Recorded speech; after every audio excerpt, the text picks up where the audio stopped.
اجمل کی بیوی منہ پھٹ، بدتمیز اور بد اخلاق تھی۔ اجمل سائیکل پہ پھیری لگا کر گزارا کرتا تھا۔ کبھی کباڑ کا کام کر لیا، کبھی سائیکل پر جا کر گاؤں گاؤں محلے محلے کچھ بچوں کے کھانے کا سامان بیچتا۔ شازیہ ہمیشہ اجمل کو اس کی غریبی کے طعنے دیا کرتی۔ اجمل نے بہت سمجھایا، شازیہ اپنی زبان کو لگام دیا کرو، تم نے ہر روز کا تماشا بنایا ہوا ہے۔ میں تھک ہار کر گھر آتا ہوں، آگے تمہاری بکواس سننے کو ملتی ہے۔ شازیہ چائے بنا رہی تھی۔ شازیہ نے اجمل کو گالی دی، چائے کی دیگچی اٹھا کر سائڈ پہ پھینکی۔ اجمل کو بہت غصہ آیا، ڈنڈا اٹھایا، شازیہ کو مارنے لگا۔ شازیہ کو کافی مارا۔ شازیہ روتے ہوئے بولی، مار لو، کتنا مارنا ہے، ایک دن سب چن چن کر حساب لوں گی تم سے۔ اجمل دماغی مریض ہونے لگا تھا۔ شازیہ اس کو مینٹلی بہت ڈسٹرب کرتی تھی۔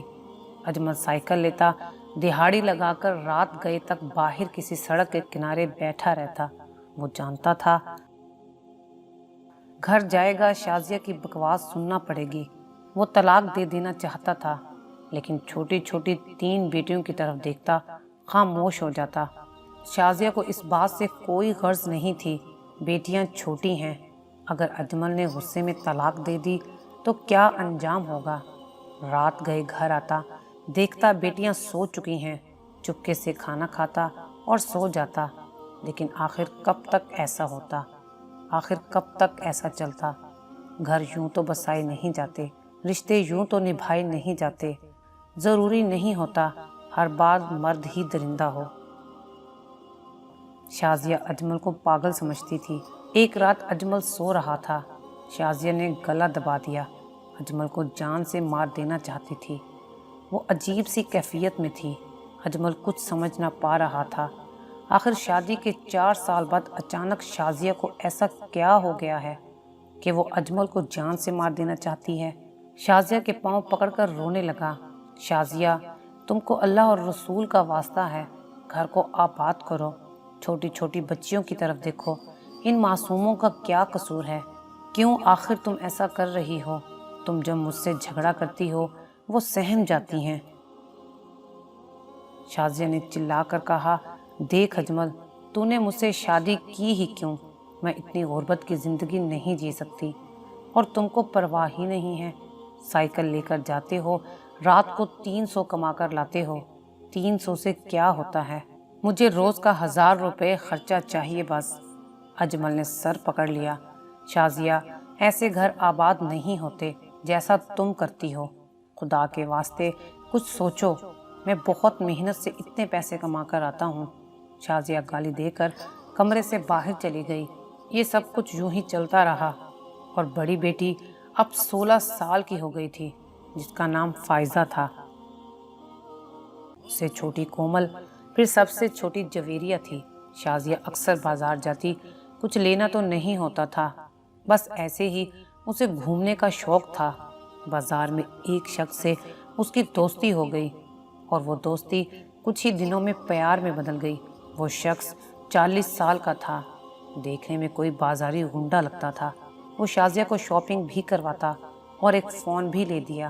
شازیہ اس کے ساتھ فون پہ باتیں کرنے لگی۔ بڑی بیٹی فائزہ نے ایک دن کہا، امی، ابو کو پتہ چلے گا تو ابو ماریں گے۔ شازیہ نے فائزہ کو بٹھایا، سمجھانے لگی، بیٹی میں سب تم لوگوں کے لیے کر رہی ہوں، وہ شخص بہت پیسے والا ہے، تمہارے غریب باپ کو چھوڑ کر اس سے شادی کر لوں گی تو تم لوگوں کی زندگی بن جائے گی۔ آئزہ ابھی اتنی سمجھدار نہیں تھی، خاموش رہی۔ جب اجمل سائیکل لے کر پھیری پہ چلا جاتا تو شازیہ بھی فائزہ کو ساتھ لیے اس شخص کے گھر چلی جاتی، اس سے باتیں کرتی، ہوٹل سے کھانا منگواتے، عیاشی کرتے۔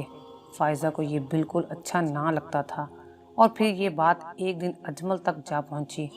اجمل نے شازیہ کو بہت مارا، کیوں میری بیٹیوں کی زندگی جہنم بنانا چاہتی ہو؟ جب اجمل شازیہ کو مار رہا تھا تو بیٹیاں بھی اجمل کے خلاف کھڑی ہو گئیں۔ بابا، آپ ہماری ماں کو کیوں مارتے ہیں؟ ماں نے بیٹیوں کو باتوں ہی باتوں میں اپنے ساتھ کر لیا تھا۔ اجمل بیٹیوں کی طرف دیکھ کر بولا، میری بچیوں، کیا ہو گیا ہے تمہیں؟ شازیہ اجمل کو دھمکی دینے لگی، اتنا مرد ہے نا تم، اب تمہیں دکھاتی ہوں، بہت تمہارا ظلم سہ لیا۔ شازیہ نے موبائل نکالا اور اس شخص کو فون کیا جس کے ساتھ وہ عشق لڑا رہی تھی۔ روتے ہوئے بولی، مجھے اس کتے نے بہت مارا ہے، مجھے لے جاؤ آ کر۔ اجمل خاموش تھا۔ موبائل وہ بھی اتنا مہنگا کہاں سے لیا؟ ساتھ وہ یہ بھی سمجھ چکا تھا اب پانی سر سے گزر چکا ہے۔ وہ شخص بڑی گاڑی لے کر آیا، ساتھ کچھ مونچھوں والے بد شکل گنڈے تھے۔ شازیہ اس شخص کو دیکھ کر مسکرانے لگی۔ اس شخص کا نام صابر تھا۔ صابر نے شازیہ کا ہاتھ پکڑا۔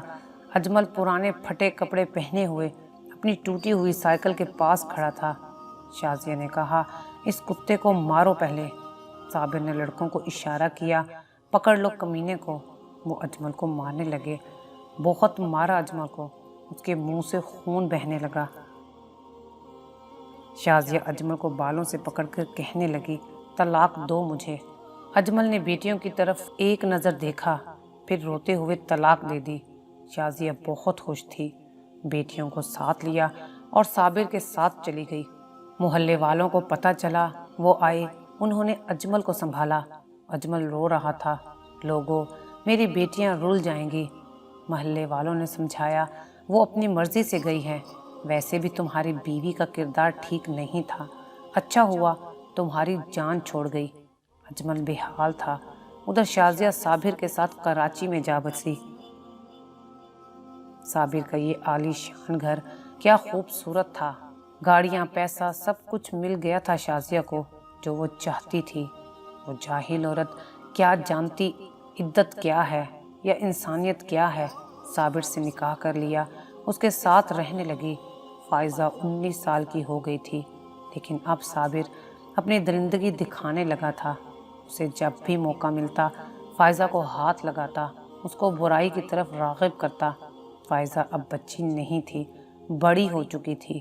چھوٹی بہن کومل بھی جوان تھی۔ شازیہ ہر روز نئے کپڑے پہنتی، عیاشی کرتی اور آہستہ آہستہ شراب بھی پینے لگی۔ وہ عورت سے حیوان بنتی گئی۔ فائزہ نے ایک دن بتایا، امی، نئے پاپا میرے ساتھ غلط حرکت کرتے ہیں، آپ ان کو سمجھائے۔ شازیہ مسکرائی، بیٹی، وہ پاپا ہیں تمہارے، ایسا کچھ نہ سوچا کرو۔ صابر ایک دن شراب کے نشے میں دھند تھا کہ چھوٹی بیٹی کومل کو زبردستی کا نشانہ بنا ڈالا۔ شازیہ سب جانتی تھی، سکی ماں تھی، سب جان کر بھی خاموش رہی۔ صابر کا حوصلہ بڑھا اور ایک دن فائزہ کے ساتھ بھی یہی سب کچھ کر دیا۔ فائزہ رو رہی تھی، یا اللہ، ہمارے ساتھ یہ ظلم کیوں ہو رہا ہے؟ ہمیں واپس اپنے بابا کے پاس جانا ہے۔ لیکن ماں دولت کے نشے میں اندھی ہو چکی تھی۔ صابر روزانہ شازیہ کو شاپنگ کرواتا۔ شازیہ بہت خوش تھی، اسے اپنی بیٹیوں کی کوئی فکر نہیں تھی۔ صابر اسے پتہ نہیں کیا کیا خواب دکھانے لگا، وہ تو بس امیر ہونا چاہتی تھی۔ کومل فائزہ کے سینے سے لگ کر رونے لگی، آپی، امی مجھے 10 لاکھ میں بیچنے لگی ہیں، مجھے بچا لو۔ فائزہ بے بس تھی، وہ کیا کرتی، اپنی سگی ماں دشمن تھی۔ شازیہ کمرے میں کومل کو کہنے لگی، تیار ہو جا اور چپ رہنا، سمجھی؟ ان لوگوں کے ساتھ چلی جاؤ۔ کومل نے ماں کے پاؤں پکڑے، امی جان، آپ ہماری ماں ہیں، ایسا نہ کریں ہمارے ساتھ۔